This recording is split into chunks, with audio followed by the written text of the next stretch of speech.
अस्सलामुअलैकुम। आज मैं आप लोग के साथ शेयर करने वाली हूँ चीज़ी वेज मायो सैंडविच की रेसिपी, जिसे बनाना है बेहद आसान। अगर आपको बहुत तेज़ वाली भूख लग रही है और आपके पास टाइम कम है तो आप इस रेसिपी को लाजमी ट्राई कीजिएगा, क्योंकि बहुत जल्दी झटपट बन जाता है।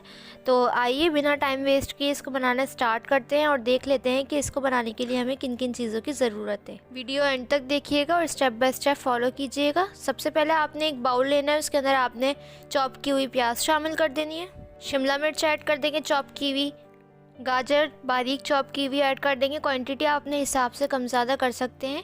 यहाँ पे बंद गोभी ली है हमने हाफ कप, जिसको जूलियन कटिंग में काटी है बिल्कुल बारीक। कॉर्न लिए हैं मैंने बॉईल किए हुए, मेरे पास रखे होते हैं तो इसलिए मैंने ऐड कर दिए। आपके पास जो वेजिटेबल हो वो ऐड कीजिएगा। इसके अंदर नमक ऐड कर देंगे half teaspoon, chilli flakes आपकी चॉइस के ऊपर, अगर आप बच्चों के लिए बना रहे हैं तो इसको स्किप भी कर सकते हैं। ब्लैक पेपर या वाइट पेपर दोनों में से कोई भी ऐड कर दें, बिल्कुल थोड़ी सी क्वान्टिटी में ऐड किया मैंने फ्लेवर के लिए। मेयोनीज़ आपने इतनी ऐड करनी है कि जस्ट मिक्सचर जो है वो कंबाइन हो जाए, बहुत ज़्यादा क्वांटिटी में ऐड नहीं कीजिएगा।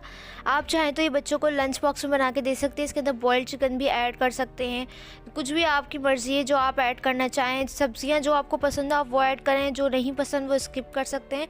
क्वांटिटी भी अपने हिसाब से, जो आपको सबसे ज़्यादा वेजिटेबल पसंद है वो आपने ज़्यादा क्वांटिटी में ले लेनी है। तो बस मिक्सचर जो है वो आप एक दिन पहले बना के रख दें और फिर आप सुबह बना के दे सकते हैं। अब यहाँ पर मैंने 4 ब्रेड के स्लाइस लिए हैं, ये मैं आपको 2 पे बना के दिखाऊंगी। तो सबसे पहले मैंने इसके ऊपर मेयोनीज़ लगा ली है, आप चाहें तो इसको स्किप भी कर सकते हैं। बहुत कम क्वांटिटी में आपने इसको लगाना है। और जो ब्रेड का दूसरा साइड है उस पर आपने केचप लगा लेना है। आप चाहें तो मिंट चटनी भी लगा सकते हैं, जो आपको पसंद हो वो फ्लेवर में आप इसमें लगा लें। केचप भी बहुत कम क्वांटिटी में इसके ऊपर लगाएंगे, जस्ट फ्लेवर के लिए।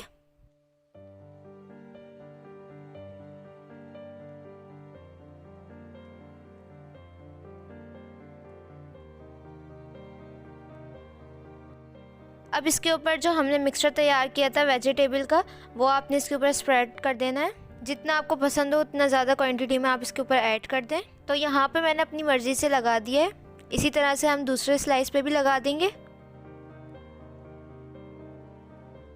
अब मैंने यहाँ पे इसके ऊपर चीज़ रखी है, आप कोई सी भी चीज़ ऐड कर सकते हैं, मोज़रेला चेडर दोनों ऐड कर दें पहले से ग्रेट करके। यहाँ पे मैंने उसी बार के अंदर से निकाल के ऐड की थी।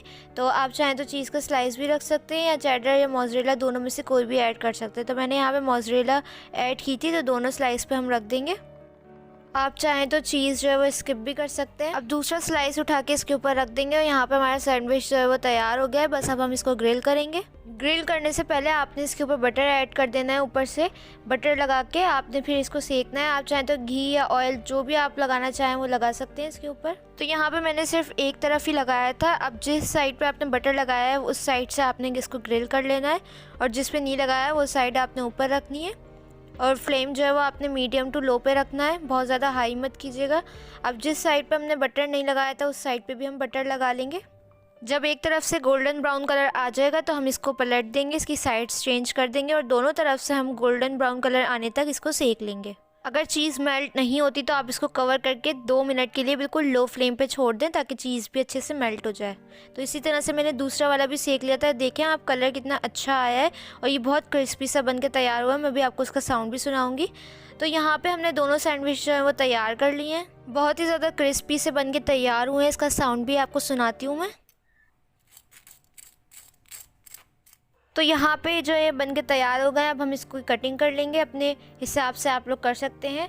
तो ये देखें, ये थी हमारी आज की रेसिपी। कैसी लगी कमेंट सेक्शन में ज़रूर बनाइएगा। पार्टी में इसको एंजॉय कर सकते हैं आप लोग, किसी भी गेट टुगेदर में इसको बना सकते हैं। फीडबैक देने के लिए इंस्टाग्राम पे फॉलो कर सकते हैं, वहाँ पे पिक्चर शेयर कर सकते हैं और कमेंट सेक्शन में भी बता सकते हैं। अगर आप लोगों ने मेरे चैनल को सब्सक्राइब नहीं किया तो प्लीज़ चैनल को सब्सक्राइब कर दें, वीडियो को लाइक कर दें। इंशाल्लाह मिलूंगी नेक्स्ट रेसिपी के साथ। जब तक के लिए मुझे और मेरी फैमिली को दुआओं में याद रखिएगा। अल्लाह हाफिज़।